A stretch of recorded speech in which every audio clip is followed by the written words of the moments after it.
Hello, হেই গরিবেরা, গরিবেরা। ওই সময় কথা বলতেছিলাম,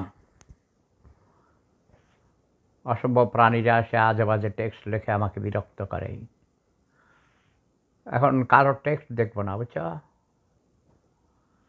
টেক্সট মিউট করে রাখি, সেটাই ভালো, ঠিক আছে না? কারণ বেয়াদব পোলাপান, এত নতুন নষ্ট প্রজন্ম, বিশেষ করে বাংলাদেশ স্বাধীন হওয়ার পর থেকে 1971-এর পর একটা শ্রেণী নষ্ট হয়ে গিয়েছিল। খান আতা একটা সিনেমা বানাইছিল, আবার তোরা মানুষ হ। এই জন্যে খান আতাকে আমি বকা দিছিলাম। আমি কী বলছেন আপনি, কাদেরকে বলছেন? বলেছে কিছু কিছু ছেলেমেয়েরা উচ্ছৃঙ্খল হয়ে গেছে, নষ্ট হয়ে গেছে, যুদ্ধ থেকে ফিরে এসে অনেকে নষ্ট হয়ে গেছে। তার কথায় যুক্তি ছিল, অনেকে অস্ত্র জমা দেয়নি, চুরি ডাকাতি করেছে, লুটপাট করেছে, হাইজ্যাক করেছে, ছিনতাই করেছে, চাঁদাবাজি করেছে, নেশাগ্রস্ত হয়ে গিয়েছিল। যে জন্যে জাতির জনক বঙ্গবন্ধু শেখ মুজিবুর রহমান হিমশিম খেয়েছেন। 3.5 বছরের মাথায় তাকে হত্যা করেছে সেনাবাহিনীর কিছু উদ্ভ্রান্ত বিভ্রান্ত, সেনাবাহিনী থেকে চাকরিচ্যুত কিছু মেজর, ক্যাপ্টেন, এই লেভেলের লোকজনরা, কর্নেল কর্নেল রশিদ, এরকম কিছু লোকজন। যাই হোক, এখন আবার নতুন করে এটা বলে দ্বিতীয় স্বাধীনতা। দ্বিতীয় স্বাধীনতাকে কেন্দ্র করে দ্বিতীয় স্বাধীনতা তাদের ভাষায়, আমার ভাষায় স্বাধীনতা একবারই হয়েছে, মুক্তিযুদ্ধ একবারই হয়েছে 1971 সালে। যদিও মুক্তি আসেনি অসৎ রাজনীতিবিদদের কারণে, মূলত অসৎ রাজনীতিবিদদের কারণে। রাজনীতিবিদরা ধোঁকা দিয়েছে, মিথ্যা কথা বলেছে, মানুষের রক্তের উপর দিয়ে হেঁটে গিয়ে মানুষের সাথে বেইমানি করেছে। Same thing happened this year, only 4-5 months ago। এখনও রক্তের দাগ শুকায়নি, এখনও কাতরাচ্ছে অনেকেই, যারা আহত হয়েছে, অনেকে হাসপাতালে মারা যাচ্ছে। কয়েকদিন আগে একজন মারা গেল, ওরা চিকিৎসা পাচ্ছে না, ওরা কান্নাকাটি করছে, ওরা বিদ্রোহ করছে, ওরা হাসপাতাল থেকে বেরিয়ে এসে পর্যন্ত তোমার রাস্তায় অনশন করেছে। আবু আহসান পাটোয়ারি সুমন, ইয়াস। বাড়ি ক্লিনের কাজ শেষ হয়েছে দাদু, ইয়াস, শেষ হয়েছে। একজন তানজানিয়ান মুসলিম এসেছিল, তার বয়স 42 বছর, 42 বছরের এক তরুণ, খুব ভালো করে পরিষ্কার পরিচ্ছন্ন করে বাহিরে ময়লার ব্যাগ ফেলে দিয়ে সব কিছু ঠিকঠাক করে দিয়ে চলে গেছে। আমি কিছুক্ষণের মধ্যে গোসল করতে যাব, আমার ডাক্তারের সাথে অ্যাপয়েন্টমেন্ট আছে। তো আচ্ছা, আমার অনুরোধ, আমি বলেছি টেক্সট করবে না, যারা টেক্সট লেখে আমি বিরক্ত হই। একজন লেখছে দুষ্ট, দুষ্টুর বাবা। দুষ্টুটাকে, তোমার ছেলে দুষ্ট না মেয়ে? লিখেছে সার্জিস ও হাসনাত সম্পর্কে কিছু বলেন প্লিজ। আমি এদেরকে নতুন প্রজন্মের মুক্তিযোদ্ধা বলি। তাদের মধ্যে অনেক ভালো দিক আছে। একসময় তারা ছাত্রলীগ করত, মুক্তিযুদ্ধের সপক্ষে শক্তি ছিল। শেখ হাসিনার সরকারের প্রতি তারা অতিষ্ঠ হয়ে তারা বিদ্রোহ ঘোষণা করেছে, ঠিক বলেনি? আমি তাদেরকে খারাপ বলবো না। দেখ, আমি আর টেক্সট পড়বো না, টেক্সট আমি মিউট করে দিচ্ছি, ঠিক আছে? এই যে টেক্সট মিউট করে দিচ্ছি, তোমাদের টেক্সট পড়বো না, টেক্সট লিখবে না। আমি কি বলছি মনোযোগ সহকারে শোনো, ঠিক আছে? না শুধু রবির ইয়েটা পড়ি, ভারতীয় আগ্রাসন দাদাগিরি আমরা মানব না। ৭১ স্বাধীন হয়েছে, কী হলো, মুছে গেছে কেন? হ্যাঁ, বুঝতে পেরেছি তুমি যেটা বলছো। ১৯৭১ সালে দেশ স্বাধীন হয়েছে, আমরা মুক্তিযোদ্ধারা আমাদের দেশ স্বাধীন করেছি।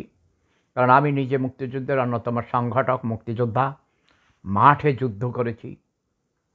তবে ভারত আমাদের সাহায্য করেছে। আমাদের যদি ১ কোটির উপর মানুষকে আশ্রয় না দিত, মুক্তিযোদ্ধাদের প্রশিক্ষণ দেওয়ার সহযোগিতা না করত, আমাদের স্বীকৃতি না দিত, এবং ভারতের কেউ বলে ১১,০০০, কেউ বলে ১৫ থেকে ১৬,০০০, কেউ বলে ২০,০০০, তবে আমি প্রথমে শুনেছি ১১,০০০ ভারতীয় সৈন্য মারা গেছে আমাদের মহান মুক্তিযুদ্ধে। এবং একজন আছে আমার এই ভিয়েনাতেই, একজন পাঞ্জাবি শিখ, সে একজন পাঞ্জাবি না, সে হিন্দু ধর্মের অনুসারী, আমার অত্যন্ত ঘনিষ্ঠ। আমি তাকে চিনি, প্রায় ৩০ বছর থেকে তাকে চিনি। মাঝে মধ্যে আমরা এক জায়গায় পার্কে হাঁটাহাঁটি করতে গিয়ে আমার সাথে দেখা হয়। সে ইন্ডিয়ান আর্মিতে ছিল এবং ১৯৭১ সালের মহান মুক্তিযুদ্ধে সে অংশগ্রহণ করেছিল। তো কিন্তু সে কোনো ভাতা নেয় না। ভারত থেকেও কিন্তু ভাতা দেয়া হয় যারা ৭১ মহান মুক্তিযুদ্ধে অংশগ্রহণ করেছে তাদেরকে আমরা শ্রদ্ধা করি, তাদের অবদানকে শ্রদ্ধা করি, ইন্দিরা গান্ধী সরকারকে সম্মান করি।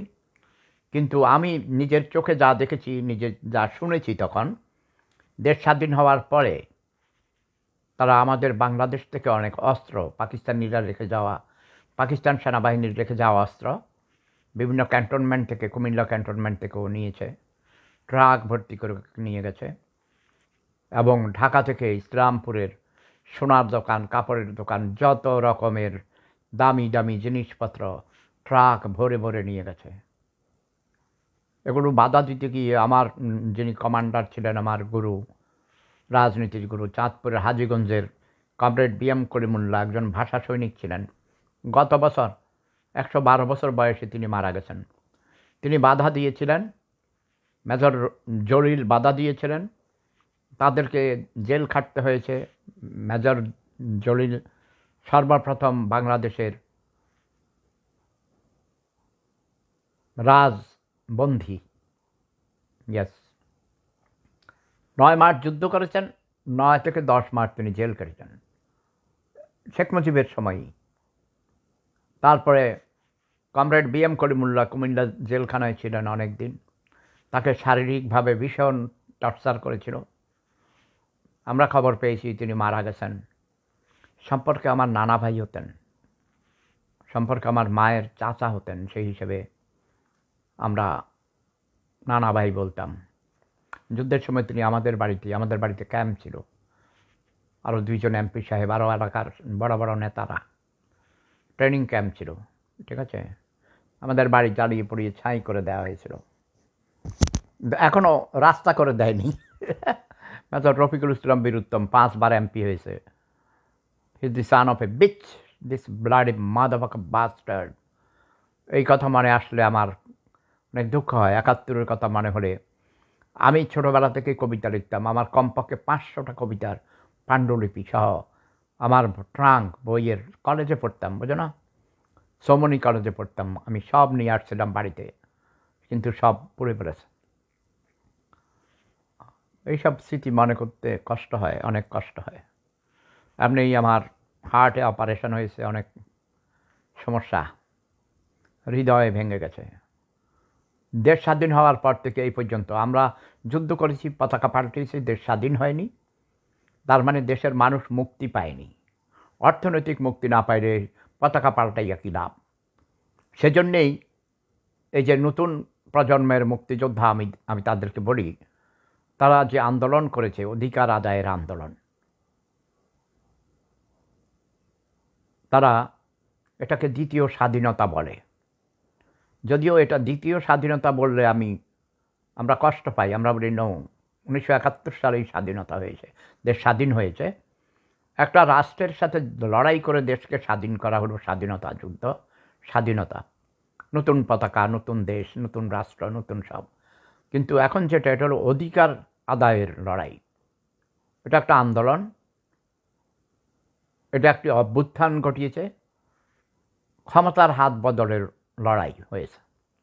এমনটি অনেকবার হয়েছে। জাতির জনক বঙ্গবন্ধু শেখ মুজিবুর রহমানকে হত্যা করেও ক্ষমতার হাত বদল হয়েছিল, হয়েছে না? জিয়াউর রহমানকে হত্যা করে ক্ষমতার হাত বদল হয়েছিল। জেনারেল জিয়ার সময় আমি একসঙ্গে কাজ করেছি স্বনির্ভর বাংলাদেশে, এবং তিনি একজন দেশপ্রেমিক ছিলেন। যদিও তাকে দোষারোপ করা হয় বঙ্গবন্ধু হত্যার সাথে তিনি জড়িত ছিলেন, ছিলেন কি ছিলেন না আমি জানি না ভাই। আমি তখন অন্য চাকরি করতাম, স্বনির্ভর বাংলাদেশের প্রশিক্ষক ছিলাম। জিয়াউর রহমানের সাথে অনেক কাজ করেছি। তাকে হত্যা করা ঠিক হয়নি, বঙ্গবন্ধুকে হত্যা করাও ঠিক হয়নি, ক্ষতি হয়েছে দেশের।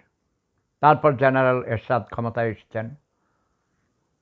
প্রথম দিকে তাকে অনেক কষ্ট করতে হয়েছে, বাট আমি তখন জাতিসংঘ থেকে উপদেষ্টা হিসেবে তাকে আমি সহযোগিতা করেছি, সাপোর্ট দিয়েছি, বুদ্ধি পরামর্শ দিয়েছি। আর অনেকেই তাকে পরামর্শ দিয়েছেন। তিনি অনেক অনেক কষ্ট করেছেন। 9 বছর বাংলাদেশের ইতিহাসে আমি বলবো নিরপেক্ষভাবে জেনারেল এরশাদের যুগ বাংলাদেশের ইতিহাসের স্বর্ণযুগ ছিল। চুরি, ডাকাতি, রাহাজানি, এত ঘুষ, দুর্নীতি এত বেশি ছিল না। জিয়ার সময়ও তেমন ছিল না। জিয়াউর রহমান সাহেব বেশি দিন ছিলেন না ক্ষমতায়, যেন এরশাদ সাহেব জিয়ার থেকে প্রায় 3 গুণ বেশি সময় ছিলেন। এবং দেশে উন্নয়ন বলতে রাস্তাঘাট, এই যে ঢাকা শহরের চতুর্পাশে পাশে বাঁধ দেয়া, কারণ আমার বাসা যেখানে, সেখানে ভাই গলা পানি, কোমর পানি ছিল। গোরান, খিলগার ওই পরে আপনারা জানেন খিলগা, গোরান, বাসাবো, শাহজাহানপুর, এইসব এলাকাগুলো পানির নিচে থাকতো। গোরান, বাসাবো, মেরাদিয়া, এখন যেগুলো হয়েছে বনশ্রী, ওরা পানিতে থই থই করতো। বাংলাদেশ টেলিভিশনের দক্ষিণ পাশের এই অঞ্চলটা। তো এখন সেখানে বাঁধ দেওয়ার পর ঢাকার চতুর্পাশে বাঁধ এমনভাবে দেওয়া হয়েছে, এতে করে বন্যার পানি ঢুকতে পারে না এখন, এবং পানি নিষ্কাশনের ব্যবস্থা করা হয়েছে। এগুলো জেনারেল এরশাদের সময় হয়েছে। অনেকগুলো হাইওয়ে হয়েছে, বঙ্গবন্ধু সেতু যেটা যমুনা ব্রিজ হয়েছে। তিনি অনেক কাজ করেছেন। বাংলাদেশের প্রত্যেকটি জেলায় শিল্পনগরী গড়ে তুলেছেন। উপজেলা কমপ্লেক্স দেখেন, এক একটা উপজেলায় আমার মতো মনে হয় এখন প্রায় 30 জন করে গ্যাজেটেড অফিসার, সরকারি কর্মকর্তা চাকরি করেন। হ্যাঁ, হাসপাতাল হয়েছে, মেডিকেল সেন্টার হয়েছে, ক্লিনিক হয়েছে, যেই সেবাগুলো মানুষের দ্বার গোড়ায় পৌঁছিয়ে দেওয়া হয়েছে। গ্রাম উন্নয়নের জন্যে জিয়াউর রহমানের সময় আমরা গ্রাম সরকার করেছি, খাল কাটা কর্মসূচি, এই প্রোগ্রামগুলো অনেক ভালো ছিল। কিন্তু সিভিল গভর্নমেন্ট যারা আসে, পলিটিক্যাল পার্টিগুলো ক্ষমতায় এসে ওরা শুধু লুটপাট করেছে। এই শেখ হাসিনা, জিয়াউর রহমানের পর যে বিএনপি ক্ষমতায় ছিল, খালেদা জিয়ার সময় সেখানেও লুটপাট হয়েছে। আওয়ামী লীগ যে কবার ক্ষমতায় ছিল, লুটপাট হয়েছে, দুর্নীতি হয়েছে, ব্যাংক ডাকাতি হয়েছে, ভোট ডাকাতি হয়েছে। শেখ হাসিনার সময় ভোট ডাকাতি বেশি হয়েছে। মানুষের মৌলিক অধিকার, গণতন্ত্র হত্যা করেছে। এই জন্যে তাকে বলেছি, ঘাসবাপা তুমি চলে যাও, তুমি ব্যর্থ হয়েছ, তুমি রাষ্ট্র পরিচালনায় তুমি দুর্নীতি দমন করতে পারোনি।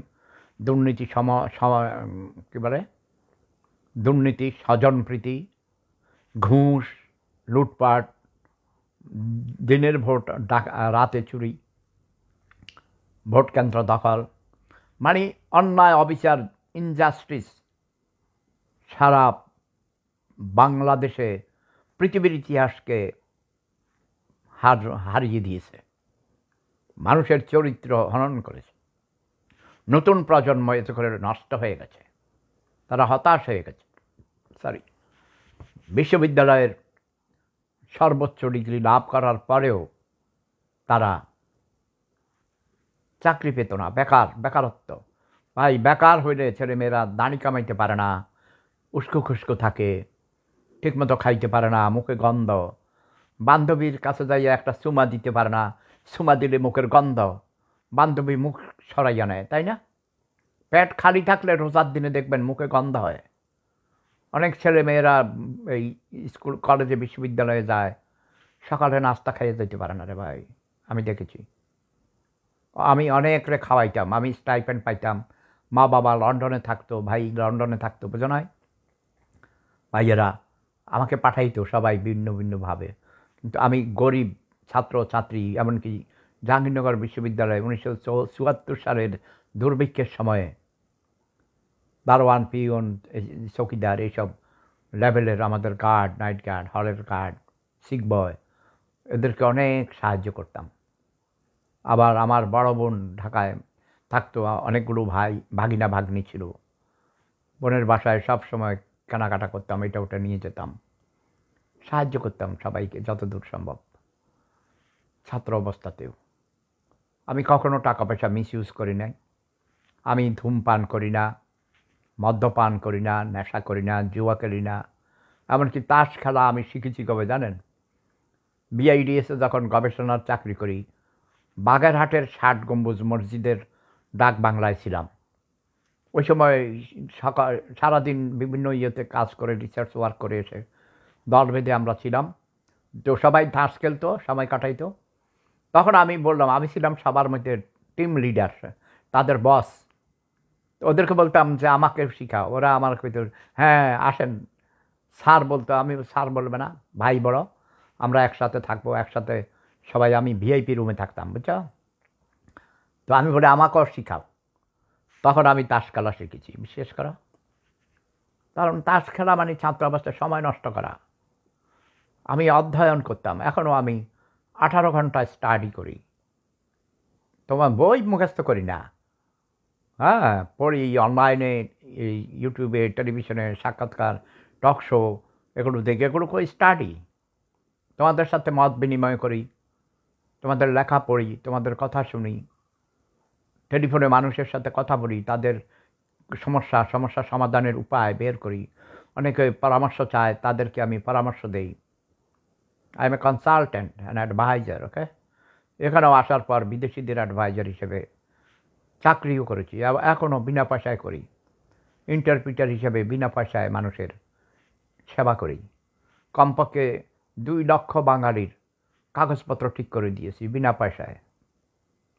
আর অন্যান্য জাতি তো আছেই, হিসাব নেই। কি আছে, একদিন আমি মরে যাব। আমার বাবা, দাদা, নানা, নানি, চাচা, চাচি, আত্মীয় স্বজন, ভাই বোন যারা মরে গেছে, এরা সবাই, আমার বড় ভাই শামসুল হুদা মজুমদার শামুদা মারা গেছে আজ 43 দিন হয়েছে। তো সেদিন তিনিও মানুষের সেবা করতেন। নিজে অন্যকে না খাওয়াইয়া ওনার এটা প্রতিজ্ঞা ছিল, সকালবেলায় কোনো গরিব মানুষের সেবা না করে, কোনো কিছু না খাওয়াইয়া পাড়া প্রতিবেশীদেরকে, বাড়ির সামনে বাজার, এমনকি বাজারে যাইয়া মানুষদেরকে খাওয়াইতো। ভাই উনি মারা যাওয়ার সময় 3.5 লক্ষ টাকা দোকানপাটে দানা করে গেছেন। এটা আমার বিশ্বাস হয় না, মানুষ, দোকানদাররা বেশি করে লিখে রেখেছে মনে হয়। তা ওগুলো প্রায় শোধ করা হয়ে গেছে। আমার ভাইরা থাকে লন্ডনে, আপন 3 ভাই, এক সৎ ভাই, সৎ বোন, সৎ মা এখনও জীবিত আছেন। সবাই মিলে তার এইসব দেনা শোধ করার চেষ্টা করছে। ওনার ছেলে মেয়েরা আছে, মেয়েরা খুব সহযোগিতা করেছে। তো ওনার কথা মনে হলে কষ্ট লাগে। উনি এক প্রধান শিক্ষক ছিলেন, হেডমাস্টার ছিলেন, অনেক মেধাবী ছিলেন, বৃদ্ধ বয়সে গ্রামে ছিলেন, কিন্তু তিনি হাঁটতেন সকালবেলায়, অনেক দূর হাঁটতেন। হাঁটাহাঁটি করাতে তার শরীর ভালো ছিল, সুস্থ ছিলেন অনেকটা। মানুষের সেবাই হলো আসলে সবচেয়ে বড় ধর্ম। মানব সেবা বড় ধর্ম, মানব ধর্ম সবচেয়ে বড়, প্রেম ধর্ম সবচেয়ে বড় ধর্ম। প্রেম মানে কি? মানুষের প্রতি স্নেহ, মমতা, ভালোবাসা, অন্যের বিপদে এগিয়ে আসা, তাই না? সাহায্য করা। তো তোমরা অস্থির হবে না, নেগেটিভ দেখবে না। শেখ হাসিনা যদি দুর্নীতি না করতো, তার পার্টি যদি মানুষের কষ্টের কারণ না হতো, তিনি যদি গণতন্ত্র বাংলাদেশে অ্যাস্টাবলিশ করতেন, নির্বাচন সুষ্ঠুভাবে দিতেন, তাহলে তার উপর মানুষ ক্ষেপ্ত না। হাসনাত বা আবদুল্লাহ, হাসনাত আবদুল্লাহ সহ যারা এগিয়ে এসেছে, সার্জিস, ওদেরকেও আমি মাঝে মধ্যে বকাবকি করি। ওদেরকে আমি বলি খ্যাত, অশিক্ষিত মূর্খ, ছোটো ছোটো গরিব, গ্রাম থেকে উঠে এসেছে, এগুলো বলি। এরা 3 বেলা খাইতে পারতো না, এই জন্যে বেকার যুবক, এরা আমার হাসু আপাকে ক্ষমতার থেকে ভাগিয়ে দিয়েছে। এই আন্দোলনটা এইভাবে করতে গিয়ে অনেক মানুষ মারা গেছে, দুই পক্ষেই। শুনেছি 3,500 থেকে 4,000 পুলিশকে হত্যা করেছে। এ অন্যায়, এ জুলুম। পুলিশরা হলো সরকারের, দেশের মানুষের জন্যে তারা কাজ করেছে, তাই না? একজন নারী পুলিশ ছিল সিরাজগঞ্জের, এনায়েতপুর নাকি, সেই থানায় তারা প্রত্যেকটি পুলিশকে হত্যা করেছে, অস্ত্র লুটপাট করেছে। একটা মহিলা পুলিশ ছিল, সে বলেছে, ভাই আমারে মাইরেন না বাবা, আমি গর্ভবতী, আমার পেটে বাচ্চা আছে, আমাকে মাইরেন না, হাতে পায়ে ধরি। তাকেও মেরে ফেলেছে। অমানবিক। এটা যারা করেছে, এটা হাসনাত আবদুল্লাহরাও জানতো না। এই আন্দোলনের সুযোগে বেশ কিছু ইসলামিক টেরোরিস্ট, নিষিদ্ধ দল, তারা ঢুকে পড়েছিল, যেটা বিএনপিও জানতো না। বিএনপি মূলত এই 17-18 বছর যাবৎ আন্দোলন করছিল ক্ষমতায় আসার জন্যে। হাসিনাকে সরিয়ে তারা ক্ষমতা দখল করতে চেয়েছিল, কিন্তু ওরা বেশি সুবিধা করতে পারেনি। অনেকবার চেষ্টা করেছে, বিভিন্নভাবে আন্দোলন করেছে, প্রাসাদ ষড়যন্ত্রও করেছে, কিন্তু ওরা ব্যর্থ হয়েছে। এই যারা এগিয়ে আসছে, তারেক, তারপরে সহ হাসনাত আবদুল্লাহ, আসিফ মহিউদ্দিন, না আসিফ নজরুল সাহেব, ঢাকা বিশ্ববিদ্যালয়ের শিক্ষক, তিনিও কিন্তু সরাসরি আন্দোলন করেছেন। তিনি তার ছাত্রছাত্রীদের উদ্বুদ্ধ করেছেন। এবং প্রবাসী থেকে যেসব ইউটিউবাররা অবদান রেখেছেন, তাদের কথা তোমরা জানো। যদিও তাদের মধ্যে বেশ কিছু বেয়াদব আছে, মিথ্যুক আছে, ধোঁকাবাজ আছে, অতিরঞ্জন করেছে। এর মধ্যে নিজেকে সাংবাদিক বলে দাবি করে ইলিয়াস, আমি তাকে বেয়াদব বলি, মিথ্যুক বলি, জঘন্য প্রপাগান্ডিস্ট। তারপরে আরেকটা আছে পিনাকি ভট্টাচার্য, জঘন্য মিথ্যুক, ধোঁকাবাজ, প্রতারক। আরও অনেকগুলো আছে, সবার নাম বলতে পারবো না আমি। বাট এই দুইজন হাসিনা সরকারকে হটাবার জন্যে শেখ হাসিনার বিরুদ্ধে প্রপাগান্ডা করেছে, মিথ্যা কথা বলেছে, তিলকে তাল করেছে, এটা ঠিক। এখনও তারা তিলকে তাল করছে বিভিন্নভাবে। ওদের ধারণা ছিল ওদেরকে ডক্টর ইউনূস ওদেরকে অ্যাডভাইজার বানাবে, অ্যাডভাইজার বানায় নাই। সেই জন্যে তারা প্রফেসর ডক্টর ইউনূস সাহেবের বিরুদ্ধে প্রপাগান্ডা করছে, এই সরকারের বিরুদ্ধে প্রপাগান্ডা করছে, এবং প্রফেসর ডক্টর আসিফ নজরুলের বিরুদ্ধে অনেক মিথ্যা বেয়াদপি কথাবার্তা বলেছে, ভিত্তিহীন কথা বলেছে। এই সাংঘাতিক বেয়াদব ইলিয়াস, এটার আমি হাতের কাছে পাইলে জুতা মারতে মারতে দাঁত ফেলে দিব, ওকে? এবং পিনাকি ভট্টাচার্য, এই এটা কিন্তু জঘন্য মৃত্যুক, ভণ্ড, প্রতারক, ও একটা ক্রিমিনাল। এটারে হাতের কাছে পাইলে, ও মুসলমান মেয়েকে বিয়ে করেছে, সে নাকি মুসলমান হয়েছে। আমি দেখতাম তার নুনুর মাথা কেটেছে কিনা। যদি না কেটে থাকে, তাকে আমি হাজাম বাড়িতে নিয়ে তার নুনুর মাথা নয়, তার নুনুর গোড়া কেটে দিব। ঠিক আছে না? তোমাদের ধারণা, ওরে বাবা রে, কত কিছু জানে, কত কথা কয়। তোমরা ওই থেকে ভালো করতে পারবে, প্র্যাকটিস করো, চেষ্টা করো, একটু পত্রপত্রিকা পড়ো, বই পুস্তক পড়ো। ও ক্রিমিনাল, ও আটা ময়দা মেখে, ও কিন্তু ডাক্তার। সে একজন কেমিস্ট, ভালো কেমিস্ট। কেমিক্যাল ফার্মেসি ওরা কী কার সাথে ইয়ে করে এই ট্যাবলেট বানাইয়া অগণিত মানুষকে হত্যা করেছে। তার বিরুদ্ধে মামলা ছিল। শেখ হাসিনা সরকার তাকে ধরতে পারলে তার ফাঁসি হতো। সেই জন্য সে পালিয়ে ফ্রান্সে চলে গেছে, প্যারিসে বসে বসে মিথ্যা প্রপাগান্ডা ছড়ায়। আর এদের কোনো সরকারে আসার কোনো যোগ্যতা নেই। অনেক ইউটিউবার অনেক ভালো ভালো কাজ করেছে, কিন্তু তাই বলে তাদেরকে অ্যাডভাইজার বানাইতে হবে কেন? আমি একজন প্রকৃত মুক্তিযোদ্ধা হয়েও আমি তো ভাতা নেই না।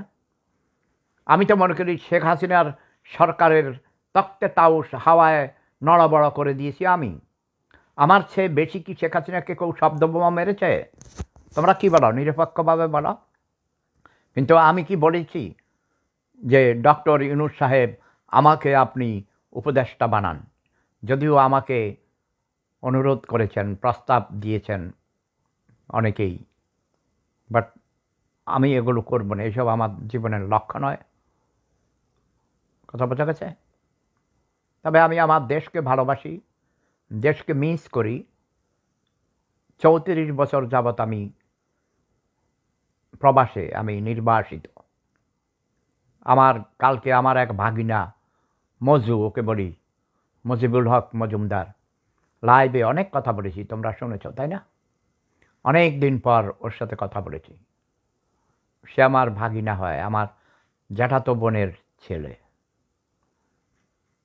তো যাই হোক, দেশকে মিস করি প্রতি মুহূর্তে। আমার ডাক্তারের সাথে অ্যাপয়েন্টমেন্ট আছে। এখন আমি গোসল করব, শেভ করব, তারপর আমি ডাক্তারের কাছে যাব। পরে আবার কথা হবে তোমাদের, তোমরা আমাকে প্রশ্ন করবে, আমি চেষ্টা করব তোমাদেরকে সুন্দরভাবে সত্য কথা বলে, যতদূর আমি জানি সত্য কথাগুলো বলার জন্যে, সঠিক তথ্য দেওয়ার জন্যে। সবাই ভালো থাকুন, সুস্থ থাকুন। তবে আমি অনুরোধ করব, আমিও রাগ করে ডক্টর ইউনূসকে অনেক কথা বলি, শব্দ বোমা মারি, কিন্তু এই লোকটিকে এই বয়সে তোমরা সহযোগিতা না করলে, তিনি কালকে ঐক্যের ডাক দিয়েছেন, সকল দলকে নিয়ে তিনি একটা জাতীয় সরকার গঠন করার উদ্যোগ নিয়েছেন, নেওয়া উচিত। আমি বলি এখনও সময় আছে, একটা জাতীয় বিপ্লবী সরকার গঠন করুন, জাতীয় বিপ্লবী সরকার গঠন করুন। যেটা করা উচিত ছিল 5ই আগস্ট, শেখ হাসিনা পালিয়ে যাওয়ার সাথে সাথেই তারা করতে ব্যর্থ হয়েছেন। এখনও যেইভাবে হোক সবাই মিলেমিশে তা জাতীয় সরকার গঠন করুন এবং সংস্কার করুন। সব সংস্কার আপনি করতে পারবেন না প্রফেসর ইউনূস। কিছু সংস্কার করে, ময়লা পরিষ্কার করে একটা সুষ্ঠু নির্বাচনের ব্যবস্থা করুন। এটা আমার একান্ত অনুরোধ। সবাই ভালো থাকুন, মিলেমিশে থাকি আমরা সবাই মিলে করি কাজ, হারি জিতি নাহি লাজ। আর আরেকটা, এই কথাটা কালকেও অনেকে বলেছেন, টক শোতে দেখেছি, আওয়ামী লীগকে ব্যান করতে চান। ব্যান করার কোনো প্রয়োজন নেই, জনগণের উপর ছেড়ে দিন এবং তাদের ভোট দেওয়ারও অধিকার দিন। জনগণ যদি ভোট দেয় তারা আসবে ক্ষমতায়। বাট আমার বিশ্বাস এবার তারা 20%ও ভোট পাবে না। বাট তাদেরকে, যারা অপরাধ করেছে, শেখ হাসিনা সহ সরকারের যারা নীতি নির্ধারক ছিল, যারা এই স্বৈরাচারী সরকার হওয়ার জন্যে শেখ হাসিনাকে পরামর্শ দিয়েছিল, এদের বিচার করুন। পার্টি তো হলো একটা ইনস্টিটিউশন। আওয়ামী লীগের মধ্যেও, যেমন আমার বড় ভাই 87 বছর বয়স, আওয়ামী লীগের জন্মের সাথে জড়িত, ছাত্রলীগের জন্মের সাথে জড়িত ছিলেন। তিনি বলেছেন, আমি বঙ্গবন্ধুকে ভালোবাসি, বঙ্গবন্ধুর আওয়ামী লীগ করি, শেখ হাসিনার আওয়ামী লীগ পছন্দ করি না। অনেকে আওয়ামী লীগের হয়েও, প্রকৃত আওয়ামী লীগার হয়েও শেখ হাসিনার সমালোচনা করেছেন। আমি আওয়ামী লীগ করি না ভাই, আমার পরিবারের সবাই আওয়ামী লীগ করে। কিন্তু আওয়ামী লীগের অনেকগুলো মহান মুক্তিযুদ্ধে তাদের অবদানের কথা আমি স্বীকার করি, যদিও সে সময়ে তারা অনেক বিতর্কিত ছিল। বাট জাতির জনক বঙ্গবন্ধু শেখ মুজিবুর রহমানের ডাকেই আমরা বাঙালিরা ঐক্যবদ্ধ হয়েছি, মহান মুক্তিযুদ্ধে ঝাঁপিয়ে পড়েছি। এ কথা কোনো মিথ্যা নয়। কালকে দেখলাম না, আজকে ভোরে টেলিভিশনে দেখলাম যে একজন বলতেছিল, এই সার্জিসকে বিশ্বাস করবে না, সে বঙ্গবন্ধুর একজন একনিষ্ঠ কর্মী ছিল, ভক্ত। সে বঙ্গবন্ধুকে অনেক উপরে তুলে ধরেছিল, অনেক বক্তৃতা দিয়েছে। সে আবার কিন্তু আওয়ামী লীগে ফিরে যেতে পারে, এরকম নজির আছে। হতে পারে, যদি তার কাছে ভালো মনে হয়। এটা তার ব্যক্তিগত স্বাধীনতা। এখন সে আওয়ামী লীগের এই সরকারকে হটিয়েছে, শেখ হাসিনাকে হটিয়েছে। নতুন কোনো নেতৃত্ব আসলে তার যদি ভালো লাগে, তাদের যারই ভালো লাগবে। এদের মধ্যে বেশিরভাগ যারা সমন্বয়ক, এদের বেশিরভাগই নাকি আওয়ামী লীগের ছিল, ছাত্রলীগের ছিল। ওরা অনেক দুঃখে, যেমন হাবিবুর রহমান হাবিব, আমার অত্যন্ত প্রিয় ছোট ভাই, ছাত্রলীগের প্রেসিডেন্ট ছিল। সে রাগ করে আওয়ামী লীগের থেকে, শেখ হাসিনার থেকে অভিমান করে আওয়ামী লীগের কর্মকাণ্ডে অতিষ্ঠ হয়ে বিএনপিতে চলে এসেছে। হ্যাঁ, তাকে অনেকবার বিভিন্নভাবে বলা হয়েছে, ছেলের কি, ঘরের ছেলে ঘরে ফিরে আসো, মানে আওয়ামী লীগে ফিরে আসো। হ্যাঁ, তাকে মন্ত্রিত্বের লোভও দেখানো হয়েছে, কিন্তু সে যায়নি। আমার মাধ্যমে আমি তাকে বলেছি। সে বলেছে, না শেফায়েত ভাই, শেবুদা, আমার মৃত্যু পর্যন্ত আমি আওয়ামী লীগে ফিরে যাব না। আমি বিএনপিতে এসেছি স্বেচ্ছায়, কেউ আমাকে বলেনি, কোনো লোভে নয়, ক্ষমতার লোভে নয়, আমার মনের শান্তির জন্যে। কারণ সে একজন মুক্তিযোদ্ধা, মুক্তিযুদ্ধের সংগঠক ছিল, এবং সে সত্যিকার অর্থে দেশকে ভালোবাসে, দেশের মানুষকে ভালোবাসে বলেই রাজনীতি করে। সে বিএনপির চেয়ারপারসনের উপদেষ্টা হাবিবুর রহমান হাবিব। কালকে সে একটা টক শোতে বলেছে, সে বলেছে, হ্যাঁ, আওয়ামী লীগকে যেসব কর্মকাণ্ডের জন্য তাদের সাজা হওয়া উচিত, এটা তাদের পার্টির সিদ্ধান্ত। তাদের পার্টির মহাসচিব মির্জা আলমগীর সাহেব, ফখরুল ইসলাম আলমগীর সাহেব বলেছেন, জনগণ সিদ্ধান্ত নেবে পার্টি ব্যান্ড হবে কি হবে না। মানে ব্যান্ডটা অফিসিয়ালি এইভাবে না করে তিনি বলছেন যে নির্বাচনে আসো, নির্বাচনে আসতে দাও, নির্বাচনের মাধ্যমে, ভোটের মাধ্যমে, ব্যালটের মাধ্যমে, বুলেটের মাধ্যমে নয়, মানুষ তাদের প্রত্যাখ্যান করবে। আমিও শিওর শেখ হাসিনার আওয়ামী লীগকে মানুষ প্রত্যাখ্যান করবে। পার্টি ব্যান করার পক্ষে আমি নই, কোনো দলই ব্যান করা হোক, এটা আমি পছন্দ করি না। যার যার মত তাকে প্রকাশ করতে দিন। হ্যাঁ, যত মত তত পথ। অনেক ভালো কাজও করেছে শেখ হাসিনা, শেখ হাসিনার সরকার অনেক ভালো কাজও করেছেন। আওয়ামী লীগ জন্মের পর থেকে অনেক ভালো কাজও করেছেন, অনেক খারাপ কাজ করেছেন। বিএনপিও ভালো খারাপ কাজ করেছেন, খারাপ ভালো করেছেন, খারাপ করেছেন। জাতীয় পার্টি খারাপ করেছেন, ভালো করেছেন। জামাতে ইসলাম এককভাবে ক্ষমতায় আসতে পারেনি। বিএনপিতে 2 জন মন্ত্রী ছিল, কয়েকজন এমপি তারা ছিলেন। বাট জামাতে ইসলামকে একবার সুযোগ দেওয়া উচিত আমি মনে করি। আমাকে সবাই বলে, কি ভাই, আপনি একজন মুক্তিযোদ্ধা হইয়া আপনি রাজাকার হয়ে গেছেন, আপনি জামাতে ইসলামে যোগ দিছেন? না, যোগ দেয়া নেই, যোগ দেব না। আমি দিনকে দিন, রাতকে রাত বলি। ভালো কাজ করলে আমি প্রশংসা করি, খারাপ কাজ করলে নিন্দা করি। আজকেও আমি আগের বারে যখন লাইভে আসলাম, একজন লিখছে, আপনি তো একবার এক এক কথা বলেন, আমার মেজাজ খারাপ হয়েছে। ওরে আমি শব্দ বোমা মাইরা দিছি। আচ্ছা, চলে গেল। আমি আসলে একজন সৎ মানুষ, সত্য মানুষ। আমি কোনো দলবাজি করি না, বাংলাদেশের কোনো পলিটিক্যাল পার্টি আমি করি না। আমি আজীবন জাতিসংঘে চাকরি করেছি। আমি সে কারণে আমি রাজনীতি করতে পারি নাই, রাজনীতি করা নিষিদ্ধ ছিল। এখনও বাংলাদেশে আমার মনের মতো কোনো দল নেই, কোনো নেতা নেত্রী নেই। তাই আমি কোনো দলে সদস্য হই না, কোনো দলে যোগদান করি না। যারা ভালো কাজ করে তাদের ভালো কাজের প্রশংসা করি। বাট নতুন প্রজন্মকে আমি উদ্বুদ্ধ করি যে তোমরা এগিয়ে আসো, শিক্ষিত নতুন প্রজন্ম, তোমরা এগিয়ে আসো, তোমরা নেতৃত্ব নাও। আমরা দেশ স্বাধীন করে দিছি, এই দেশের স্বাধীনতা রক্ষা করা তোমাদের দায়িত্ব। তোমরা তোমাদের দেশকে সুন্দর করে সাজাও, আমরা আমাদের অভিজ্ঞতা দিয়ে সহযোগিতা করব। তাই করছি আমি। আমার পিপলা বাহিনী আছে, জানেন, তারেক আমার পিপলা বাহিনীর একজন কমান্ডার। আরও অনেকেই আছে, নাম বলবো না, সবাইকে নাম বললে সমস্যা আছে, ওই জন্যই। তো আমি তাদেরকেও দোয়া করি, তাদেরকে আমি অনেক অনেক আশীর্বাদ করি। তোমরা এগিয়ে আসো, তোমরা তোমাদের এই দেশকে সুন্দর করে সাজাও, এমন পরিবেশ সৃষ্টি করো যেন আমিও তোমাদের দেশে যেতে পারি। আমি তোমাদের দেশ বলছি, এটা আবার বলবে আপনারও তো দেশ, অবশ্যই আমারও দেশ। এটা বলছি অন্য অর্থে যে এই দেশকে সাজাবার দায়িত্ব তোমাদের, স্বাধীনতা রক্ষা করার দায়িত্ব তোমাদের।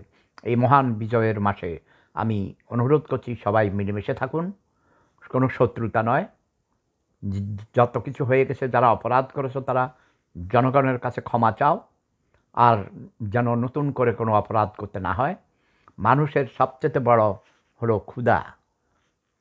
যখন না খেয়ে থাকবে তখন ওই ছোট বাচ্চা মা বাবার প্রতিও রাগ করে, তাই না? কাজেই আগে খাদ্য, মানে অন্ন, বস্ত্র, শিক্ষা, স্বাস্থ্য, বাসস্থান ও মত প্রকাশের স্বাধীনতা আপনারা দিন। আমি ছোটোবেলায় দল বানাইছি জানেন, যখন আমি হাই স্কুলে পড়ি। হ্যাঁ, আমি দলের নাম রাখছি বঙ্গ, বঙ্গ ডেমোক্রেটিক সোশ্যালিস্ট পার্টি, BDSP। এগুলো আমি বলেছি গত 30 বছর যাবৎ অনলাইনে, পালটকে গত প্রায় 26 বছর যাবৎ পড়েছি। সারা পৃথিবীতে এগুলো আমার কথা রেকর্ড আছে, আপনারা দেখবেন। BDSP, Bangladesh Democratic socialist party নাম দিছিলাম, কিন্তু ছোটোবেলায় নাম দিয়েছিলাম বঙ্গ। পরে আমি বললাম যে না, বাংলাদেশ দিব না, সবাই বাংলাদেশ দেয়, আমরা তো বঙ্গবাসী। আমি নাম দিয়েছি বঙ্গ, বাংলাদেশ দিই না। আমি বলছি বঙ্গ মানে কি, পূর্ববঙ্গ, পশ্চিমবঙ্গ, আসাম, ত্রিপুরা রাজ্য, মেঘালয়, ঝাড়খণ্ড এবং মায়ানমারের আরাকান প্রদেশ, এই সব বাংলা ভাষাভাষীদের জন্য একটি জাতি রাষ্ট্র, তার নাম হলো বঙ্গ। আমি বঙ্গ পিতা, ওকে? কাজেই আমি একটি দেশ, জাতিরাষ্ট্র বঙ্গ দেখতে চাই, তাই নাম দিয়েছি বঙ্গ ডেমোক্রেটিক সোশ্যালিস্ট পার্টি। এবং ধর্ম, এই বঙ্গের ধর্ম হলো প্রেম ধর্ম। প্রেম ধর্ম সেরা ধর্ম, লাভ ইজ পাওয়ার। সবাই ভালো থাকুন, সুস্থ থাকুন, নিজেকে ভালোবাসুন, অন্যকে ভালোবাসুন, নিজে বাঁচুন, অন্যকে বাঁচতে দিন।